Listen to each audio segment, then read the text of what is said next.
शिवाजी महाराज का संघर्ष भारत के स्वाभिमान और सम्मान का संघर्ष था। याद करिए, औरंगजेब की सत्ता को चुनौती देने के लिए छत्रपति शिवाजी महाराज आगरा गए थे। आगरा में हमारी सरकार ने वहां एक मुगल म्यूजियम बन रहा था।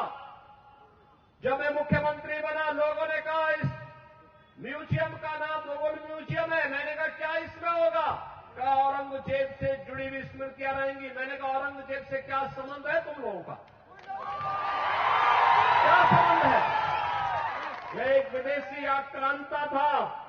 हमारा संबंध छत्रपति शिवाजी महाराज से है। इस म्यूजियम का नामकरण छत्रपति शिवाजी महाराज की स्मृति में होना चाहिए। छत्रपति शिवाजी म्यूजियम होगा। बहनों और भाइयों, छत्रपति शिवाजी महाराज ने जिन मूल्यों और मर्यादाओं की रक्षा के लिए संघर्ष किया था, विपरीत परिस्थितियों में संघर्ष किया था, संभाजी महाराज ने जिन मूल्यों के लिए संघर्ष किया था,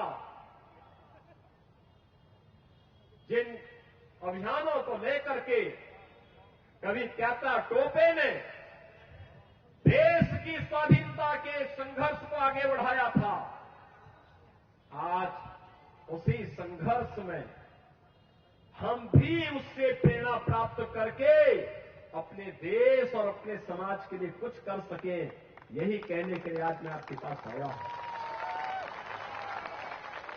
यही कहने के लिए आज मैं आपके पास आया हूं।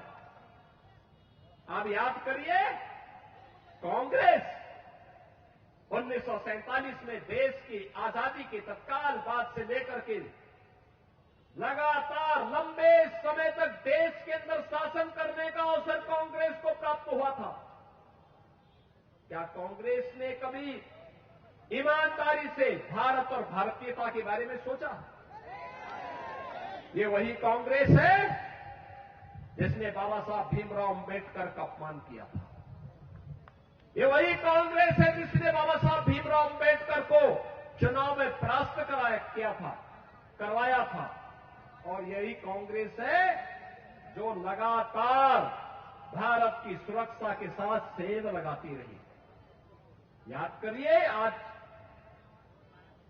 एक समय था जब पाकिस्तान भारत के अंदर आतंकी वारदात को आगे बढ़ाता था। एक समय था जब पाकिस्तान के घुसपैठे भारत के अंदर घुसकर कहीं भी बम विस्फोट करते थे। एक समय था जब चीन भारत की सीमाओं का अतिक्रमण करके भारत की सीमा में घुस जाता था। कांग्रेस के लोग कहते थे, जब हम लोग उस समय मुद्दा उठाते थे, कांग्रेस के लोग कहते थे, अरे बोलिए मत, संबंध खराब हो जाएंगे। उनको अपने संबंध खराब होने की चिंता थी, देश की सुरक्षा की चिंता नहीं थी। और आज मोदी जी के नेतृत्व में नया भारत है।